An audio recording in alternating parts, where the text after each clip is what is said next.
Clem Snide, Spare-ass Annie, the Intolerable Kid, Fritz the Janitor, Dr. Benway, Hassan the Liquefactionist. Do any of these characters ring a bell to you? Cardiac arrest, goddammit. How about the Wild Fruits, Abe the Fuzz Lover, Limestone John, and the Rube? Well, if not, you're not alone. And if so, you're probably familiar with the star of this episode. And that's none other than the American author, artist, and all-around agent provocateur, William S. Burroughs. But he wasn't just an outsider artist.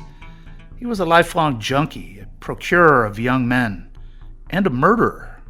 Wait, was he? We'll get into that a little bit later.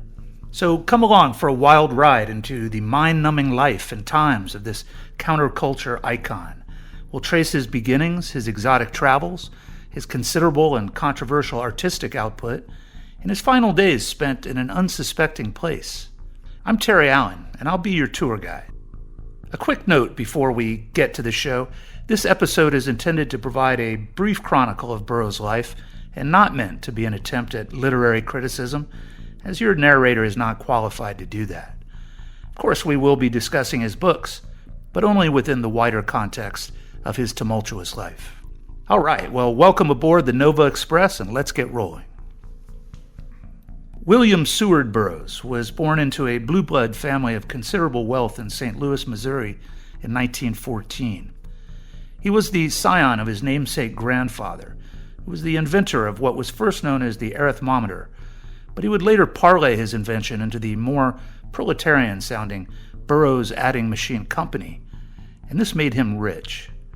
He was originally educated at the Burroughs School in St. Louis, which, contrary to popular belief, was not connected to his own family, but was instead named in honor of a prominent naturalist of the day, John Burroughs. He was then sent off briefly to the Los Alamos Ranch School, a small experimental boarding school in New Mexico, which emphasized rugged and rigorous outdoor training, bordering on military discipline. Burroughs referred to the school as a place where, quote, the spindly sons of the rich could be transformed into manly specimens. Among other prominent attendees included another controversial contemporary, that being the public intellectual, writer, and all-around pompous ass, Gore Vidal.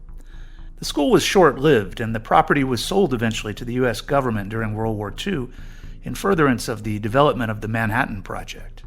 The young Burroughs didn't last long in New Mexico, though, and there remained some controversy as to whether he was expelled or called back home to St. Louis by his family. This brief period also suggests his first adolescent experimentation with drugs and homosexuality. Soon he found himself back in high school in St. Louis, where he graduated and then made his way to Harvard in 1932. During his Crimson days, he was known to clandestinely frequent gay bars in Boston and New York, but he was closeted, as most of the LGBT community would have been in those days, for well-founded fears of being ostracized and worse. Upon his graduation from Harvard, he became a trustafarian and was given a monthly stipend by his family. Though not glamorous, it allowed him to pay the bills for many years and pursue the exotic travels and bohemian pursuits that would define his entire life. He was off to Vienna and Berlin next, during the decadent years of the Weimar period. Ostensibly there to study medicine, he seems to have preferred bathhouses, nightclubs, and museums to classroom lectures and dissection tables. He returned back home to the U.S. at the outset of the Second World War and took a series of odd jobs before making what could probably best be described as a meek attempt to join the U.S. Army. But alas, he was not the type of character fit for military service, even during wartime, and his attempted enlistment was denied on the grounds of his questionable mental state at the time. It's at this stage in the mid-1940s that the genesis of what would become known as the Beat Generation began to take shape, with Burroughs remembered as a prominent, though often reluctant and sometimes unwitting member. Now, so much has been written about the Beats that we'll simply do our best to paint this rather anarchic and loosely defined movement via its most prominent figures.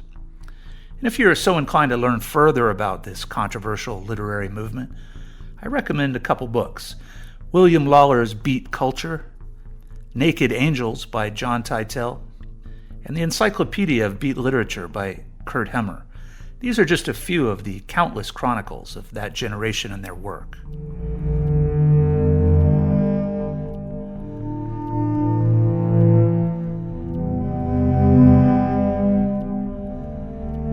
The original Beats were essentially a loose collection of friends comprised of a mostly but not entirely cabal of highly educated counterculture oddballs that collaborated with each other in Greenwich Village on various literary and artistic pursuits.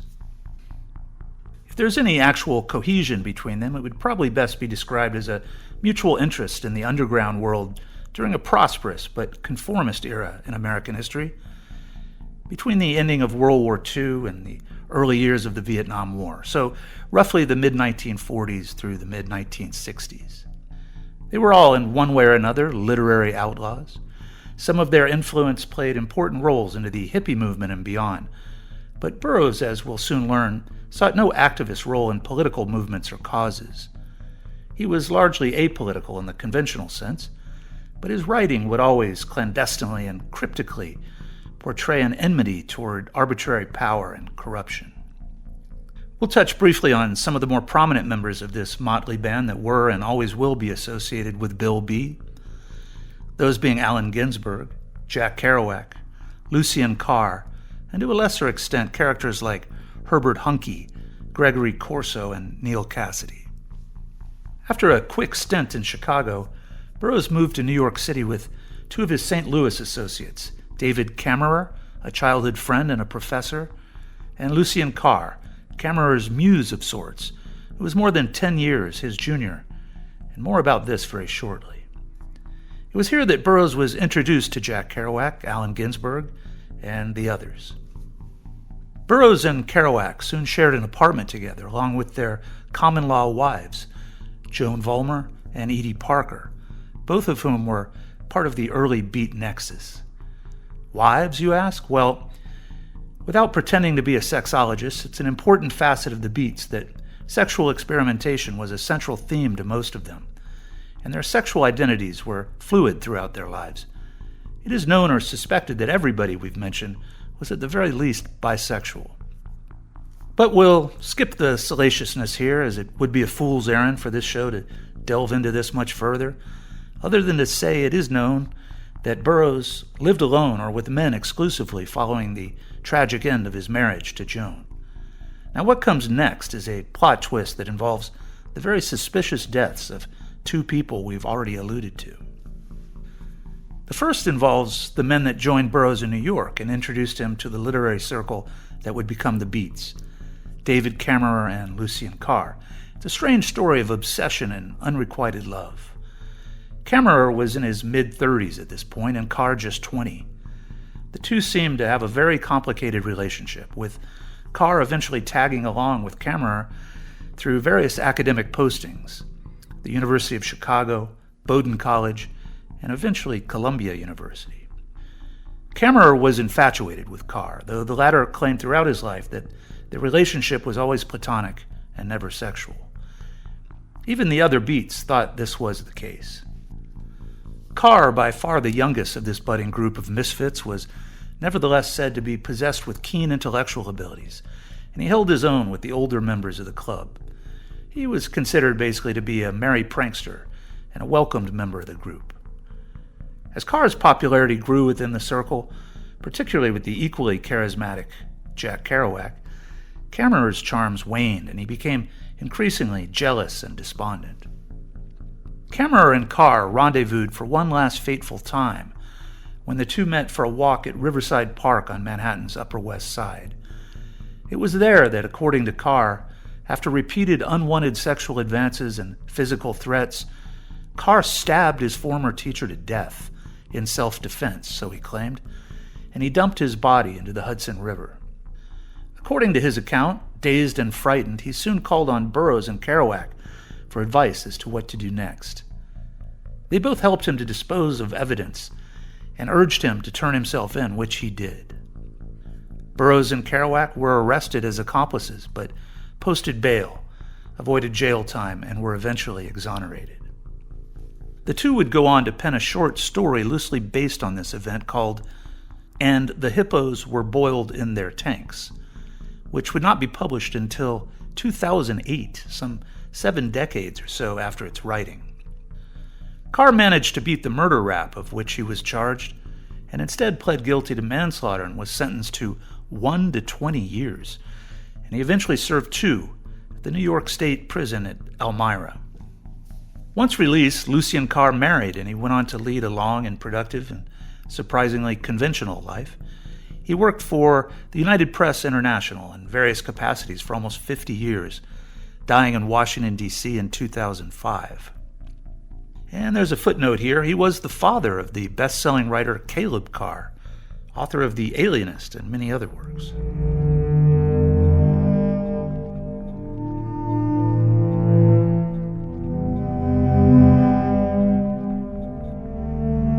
Well, now it's time to return to the star of our story, and this also involves a rather unfortunate and mysterious end.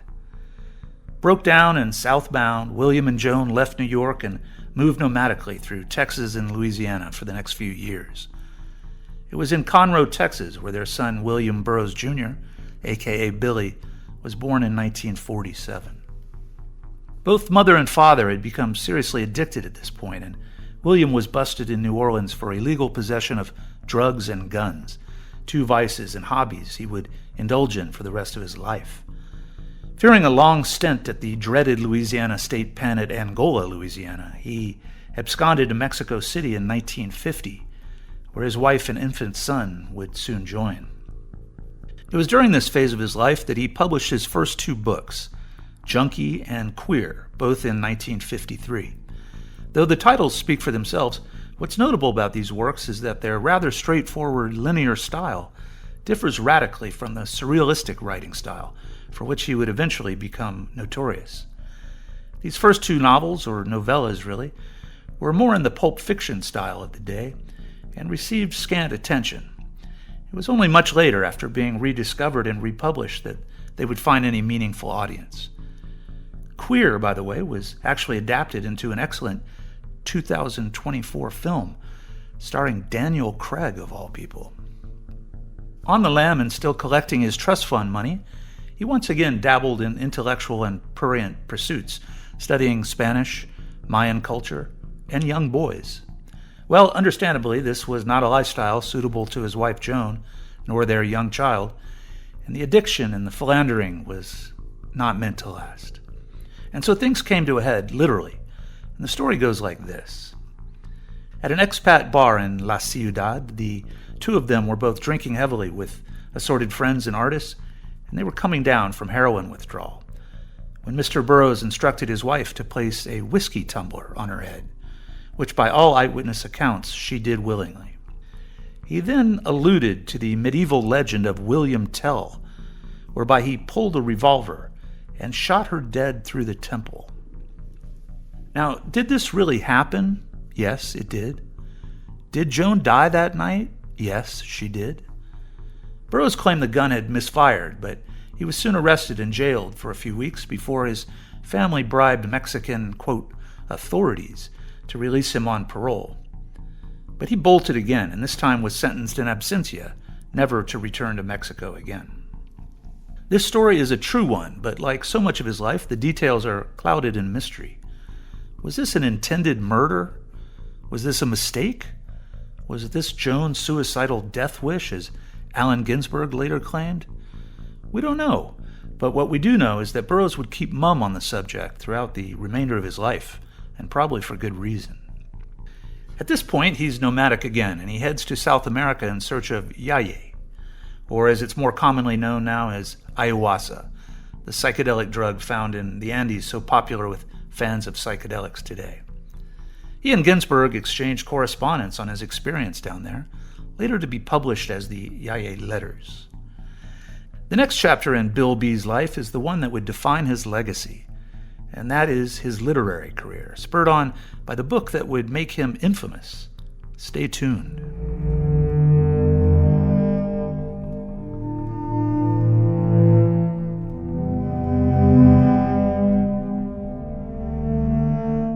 Though he had been writing sparingly throughout his life, his pen had been mostly silent due to his drug addiction and the largesse of his wealthy family that permitted him to live the life of a ne'er-do-well. But now he's a murderer, and he's homeless and stateless. So where does he go next?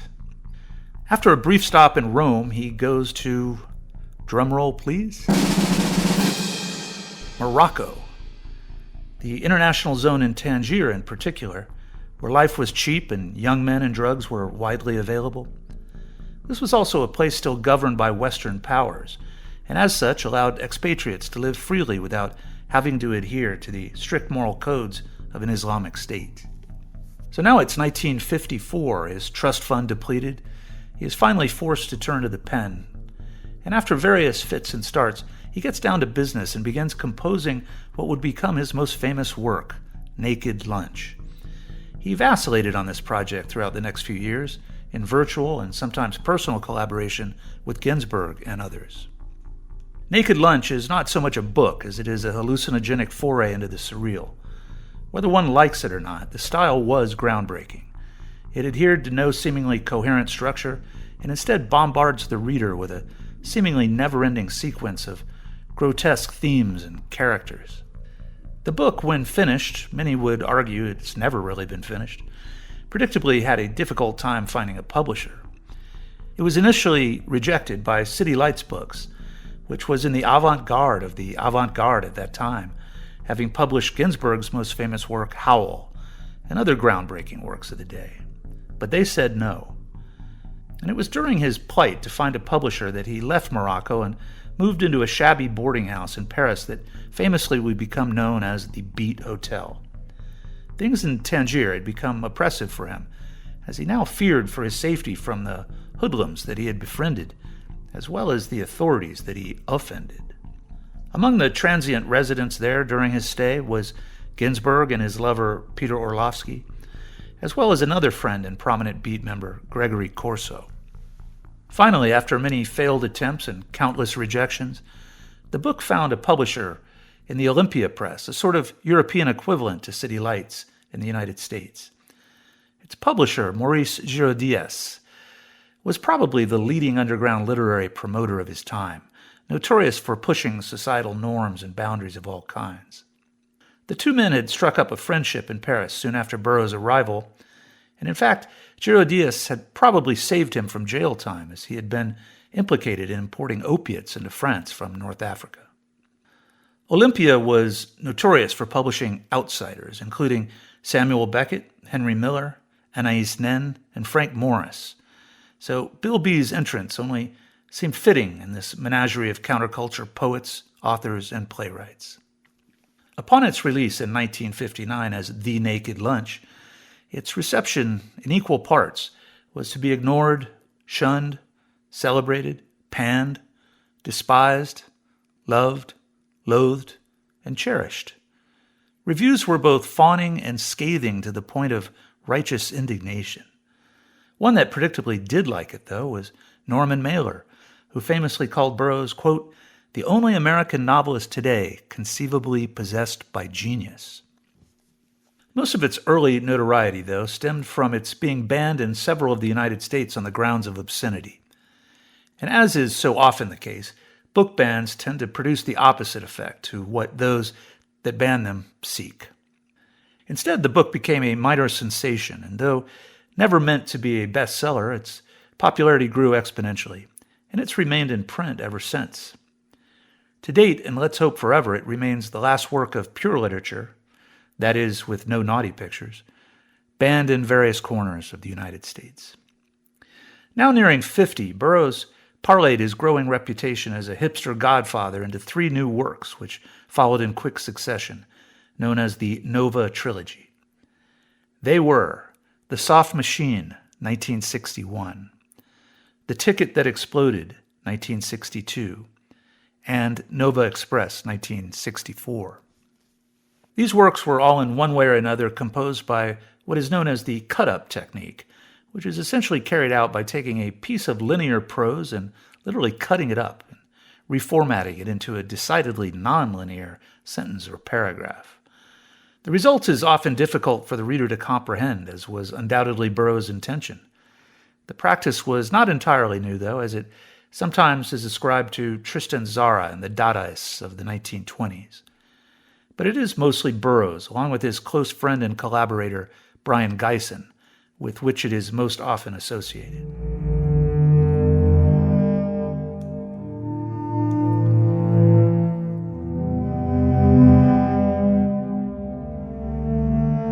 Like Naked Lunch, all of the works of the trilogy are journeys into a psychedelic neverland of the strange and perverse.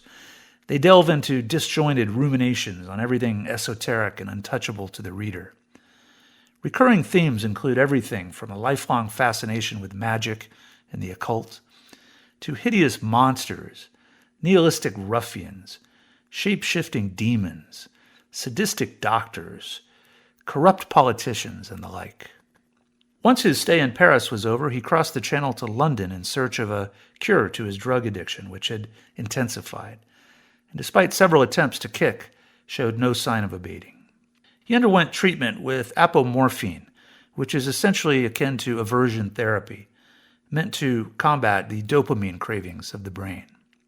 Though he initially declared success, he soon relapsed, as addicts usually do, though he continued to write the Nova trilogy, as well as contributing shorter pieces to mostly little-known literary journals.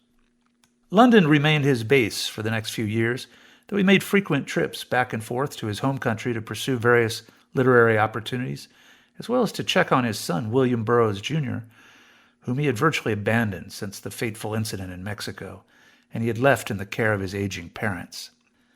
Billy had found nominal success as a writer with the books Speed and Kentucky Ham, but like his father, was drowning in addiction. There's an anecdote here that I've always found interesting and funny.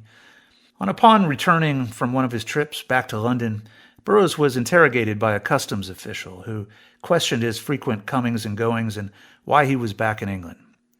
And he sardonically replied, quote, "I'm here for the food and the weather." In 1968, he was provided a generous payday to cover the Democratic Convention in Chicago, along with none other than the notorious convict/writer Jean Genet and his old friend Terry Southern, the author of the books Candy and The Magic Christian, as well as the screenwriter of Dr. Strangelove and Easy Rider. He also busied himself during this period by writing the book The Wild Boys, and the play, more like a nod really, called The Last Words of Dutch Schultz. He also dabbled in Scientology, later to leave that mysterious organization and criticize it openly through both voice and pen. In the mid-1970s, Burroughs moved home to New York City at the behest of Allen Ginsberg, who had arranged a teaching gig for him at City College. But this lasted only a semester, as he found the work and his students tedious and uninteresting. He domiciled himself at a rent-controlled apartment in Greenwich Village that he called the Bunker. He found himself a sought-after companion of the likes of Andy Warhol, Lou Reed, Patti Smith, John Giorno, and Susan Sontag. But despite being somewhat of a cause célèbre within his bohemian clique, he was largely broke, and he subsisted mostly on the modest residuals of his recent publications, which were hardly bestsellers. But to the rescue came an unlikely player who would remain a fixture in his life until the end, and that was an unassuming 21-year-old Midwesterner named James Grauerholz. He was a keen and eager devotee of the beat writers, and he had moved to New York to acquaint himself with his heroes. He initially served as Burroughs' personal secretary, but was most instrumental in organizing speaking tours and book readings to public audience, which it appears had never really occurred to the reclusive writer. Over time, he would serve as Burroughs' de facto manager until the older man's passing in 1997. In 1981, the tragic end of his son Billy came after he was found dead in a ditch by the side of a road in Florida. A lifelong drug addict and alcoholic, he had received a liver transplant a few years before, but it ultimately proved no match to his rampant drinking, which continued unabated following the surgery. Around this same period, Burroughs moved to Lawrence, Kansas, the old stomping grounds of Grauerholz, and he would make that college town his home base for the rest of his life. He said of Kansas, "It's not as violent and a hell of a lot cheaper," referring to the urban underworld where he had spent most of his days. At the encouragement of Grauerholz, Burroughs produced another trilogy of works in the early to mid-1980s. These were Cities of the Red Night, 1981, parts of which he had begun in London years before, The Place of Dead Roads, 1983, and The Western Lands, 1987, all of which were edited by Grauerholz. Reviews were mixed to negative, but his ability to keep publishing found a new, albeit limited audience, and it kept him relevant to those that had followed him since the publication of Naked Lunch.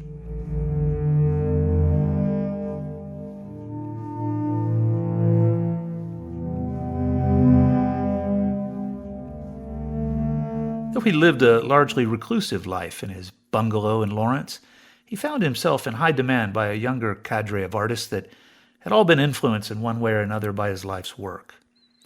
He collaborated on various mixed media work with such luminaries as Laurie Anderson, R.E.M., Nick Cave, Sonic Youth, and Tom Waits, among others. He also won praise for his cameo performance as an old junkie, essentially playing himself, in Gus Van Sant's 1989 film Drugstore Cowboy. And he even appeared in a Nike ad. Also, while in Kansas, he began with an experimental form of painting, if you can call it that, which he referred to as automatic calligraphy, or also known simply as shotgun art.